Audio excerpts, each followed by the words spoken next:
Good morning. Good morning and a very warm welcome to Holy Trinity Church in Maisons-Laffitte, and this is the sermon for the 6th Sunday after Easter. My name is Charlotte Sullivan, and it's always lovely to welcome people here at Holy Trinity. If you'd love to connect with any of the ministry team here, myself, Claire or Richard, please just drop us a line, send us an email, and we'd love to set that up.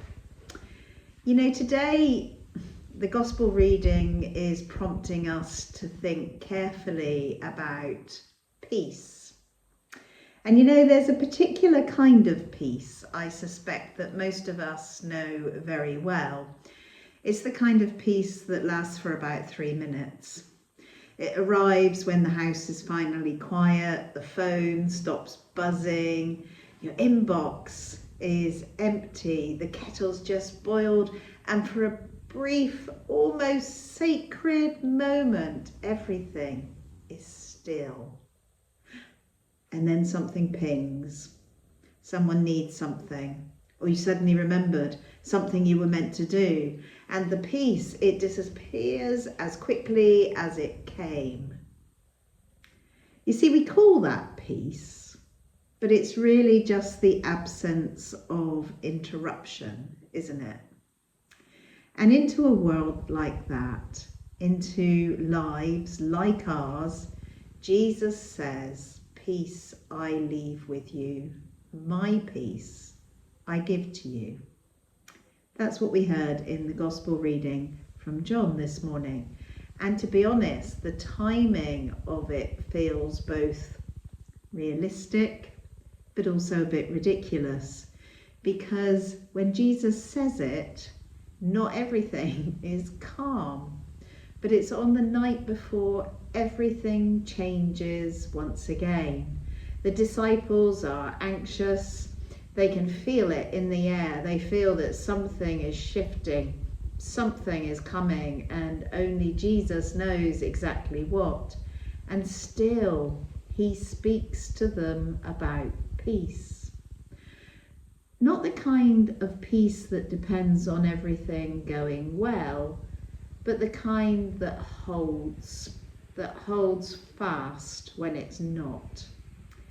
There is a peace that comes from everything being under control, and there is a peace that comes from knowing who holds you when everything is definitely not under control. And if we're honest, most of our lives are spent chasing the first. We look for peace in having everything sorted, no conflict, or a bit of space, some certainty.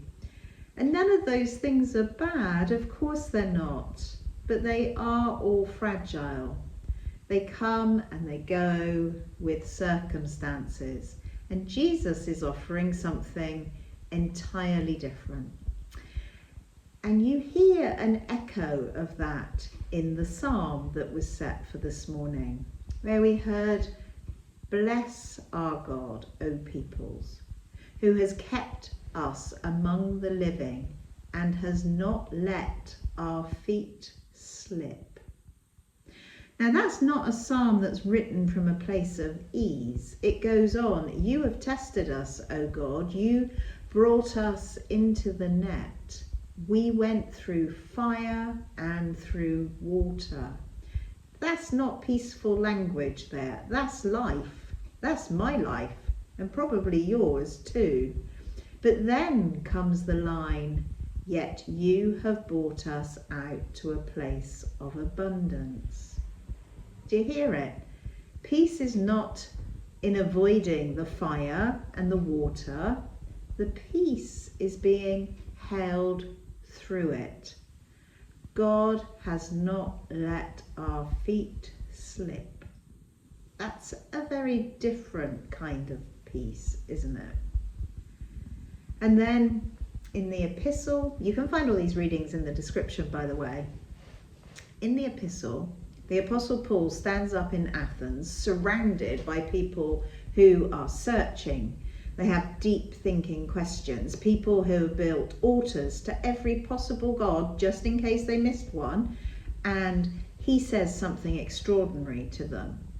He says, the God who made the world and everything in it is not far from each one of us. For in him we live and move and have our being. Whoa, that's not just a brilliant piece of theology there, that's peace. Because if that is true, if in him we live and move and have our being, then our lives are already held. And peace is not something that we have to manufacture. It's something that we are invited to receive. And that shifts everything, because it means that peace is not found in escape. Peace is not found in escape. Maybe I need to sell my camper van. True peace is found in presence, which is exactly what Jesus promises in John's Gospel. I will not leave you, he says. I will not leave you as orphans. You will not be left alone. You will not be abandoned to figure this all out by yourself. The Spirit will come. God will be with you, in you. So the peace Jesus gives is not a quiet life or a trouble-free existence or neatly resolved circumstances. It's the deep, steady assurance that you are not alone in anything that you go through. And that matters as we approach ascension, because it's very easy to hear ascension as absence. Jesus goes, Jesus leaves, Jesus is no longer here. But that's not how the New Testament understands it and how we are taught it. Ascension is not about abandonment. It is a change in how Jesus is present. Not less present, but differently present. Through the Spirit, he is present, closer than before. Not beside us, perhaps, as he was with the disciples, but now within us. Which means the promise of peace is not weakened, it's deepened. And that's a great place for me to mention our pilgrimage walk on Ascension Day. Because pilgrimage is a way of practicing this. You don't go on pilgrimage because everything is sorted. You go because you're willing to walk anyway. You set out without being able to control everything. You don't know exactly how it's going to unfold. There will be moments of ease and moments where you wonder why you agreed to this in the first place. And somewhere along the way of your pilgrimage, you will discover something. Peace is not at the destination. Peace is in the walking. It's in the slow, steady trust that you are not walking alone. That even when the path is uncertain, even when your feet are tired and your mind is full, God is still God, present, holding, leading. In him we live and move and have our being. And that begins to shift how we understand our own lives. Because most of us are trying in one way or another to create peace. We manage things, don't we? We organise, we control, we try to keep everything just stable enough so that we can breathe. And again, none of that is wrong, but it is exhausting because it puts the weight of peace on us. And Jesus comes along and quietly lifts that weight from us and says, this is not yours to carry. My peace I give to you. Not earn, not achieve, not build, Just receive it. And that's where it gets challenging, because receiving peace means letting go of the illusion that we are in control. It means trusting that God is God and we are not. It means allowing ourselves to be held rather than holding everything together ourselves.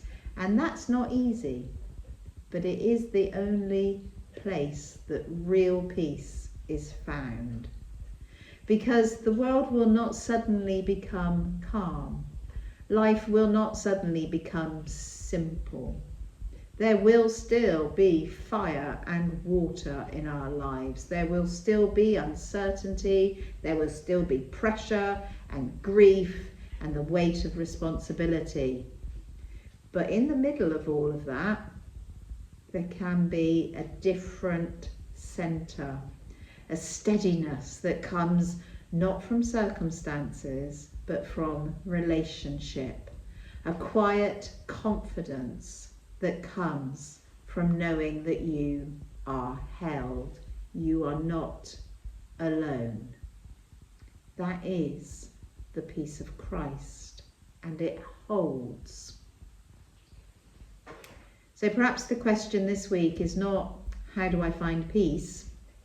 But where am I trying to create it for myself? And what would it look like to stop, even briefly, doing that, and instead sit back and receive it instead?